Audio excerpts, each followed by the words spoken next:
Será que o jejum intermitente ajuda no desempenho esportivo? Sou o professor Alexandre Evangelista e vou falar exatamente sobre isso nesse vídeo, mas antes, clica no sininho para ativar a notificação e se inscreve no canal. Toda semana tem vídeo novo aqui, gratuito para você que me acompanha. Bom, jejum intermitente, será que ele pode ajudar no desempenho esportivo ou será que não? A primeira coisa que a gente tem que pensar é algumas definições, né? O que é o jejum intermitente, quais são os tipos de jejum intermitente e como que eles podem influenciar o desempenho aí de atividades de alta intensidade, atividades de endurance e atividades aí de força. Para responder a tudo isso, eu trouxe um trabalho que saiu em 2019 que fala sobre jejum intermitente e seus efeitos na performance atlética.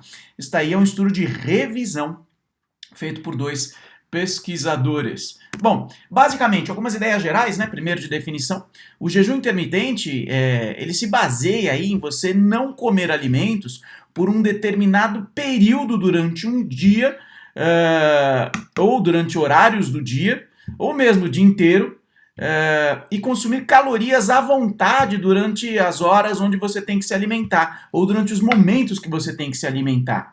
E existem muitas definições, né, que englobam aí o jejum intermitente, que vão desde a restrição da ingestão de calorias durante as horas designadas do dia, como eu já falei, a restrição parcial ou até completa por vários dias da semana, que é aí o jejum em dias alternados ou mesmo o jejum de dia inteiro. Para ficar um pouquinho mais claro, eu trouxe aí dois exemplos, né, de jejum intermitente. Tem um exemplo aí que eles falam de 16-8, que consiste em jejum de 16 horas consecutivas e alimentação à vontade por 8 horas. Ou então a dieta 5-2, que é um protocolo que alterna o jejum aí nos dias da semana.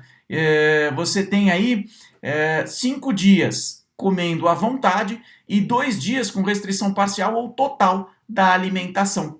O jejum intermitente ele é adotado em algumas religiões. Um exemplo disso é o Ramadã, onde os muçulmanos eles jejuam durante um período de um mês, onde nada líquido ou sólido é consumido durante o dia, tá legal? Então você tem aí exemplos muito bacanas de jejum intermitente para ficar mais claro para você. O jejum intermitente, será que ele pode influenciar aí o metabolismo? O estudo também fala um pouquinho disso e eu trouxe as principais ideias aqui para a gente discutir.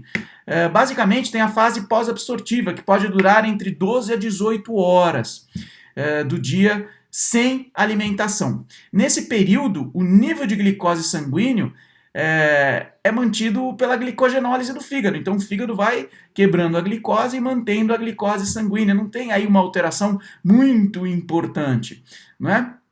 O que acontece quando você tem longos períodos de jejum, nessa fase pós-absortiva aí, que envolve a fase pós-absortiva, a taxa metabólica do corpo permanece a mesma, mas há aumento da lipólise e da beta-oxidação.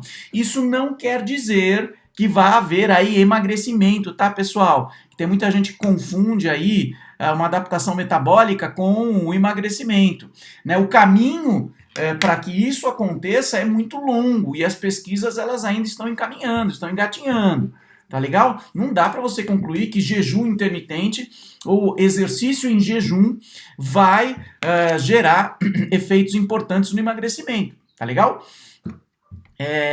Então, quando você trabalha aí em relação às proteínas, você não tem alteração no metabolismo proteico em até 36 horas de jejum. A partir daí, parece que as proteínas já começam a entrar aí através dos corpos cetônicos para suprir a falta de glicose no corpo. Aqui uma coisa importante para a gente lembrar, tá?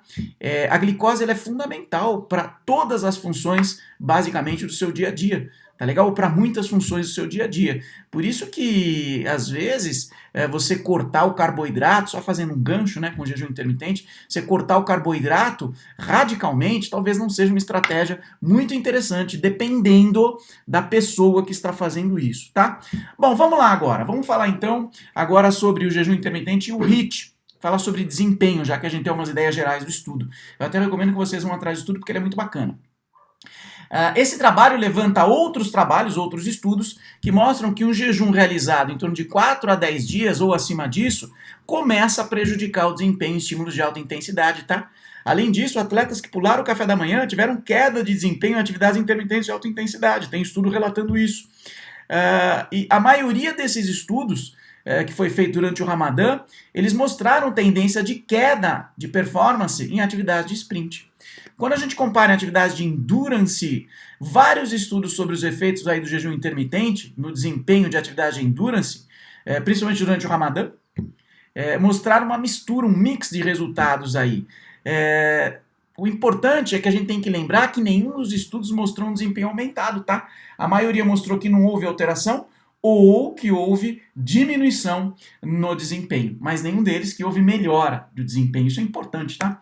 E quando se fala então treinamento de força, parece que em relação ao treinamento de força, o jejum intermitente não ocasiona efeito deletério, desde que a ingestão calórica ela seja mantida em relação aí ao dia ou então em relação à semana, tá legal? Você pode de repente diminuir a ingesta calórica durante algumas horas do dia, mas depois você tem que compensar nas outras horas que você pode se alimentar.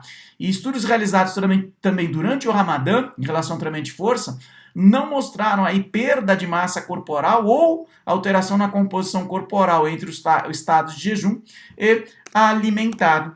Então, pessoal, a gente tem que considerar, né? Muitas vezes o jejum intermitente ele pode ser bom para um monte de coisa aí, principalmente aí para a saúde metabólica, ele pode ser vantajoso sim, mas para o desempenho parece que não é uma boa ideia. De forma geral, vale mais a pena você trabalhar com uma dieta standard, uma dieta padrão, do que adotar aí regimes muito agressivos de restrição alimentar. Tá legal? Espero que tenha te ajudado. Beijo no coração. Até o próximo vídeo.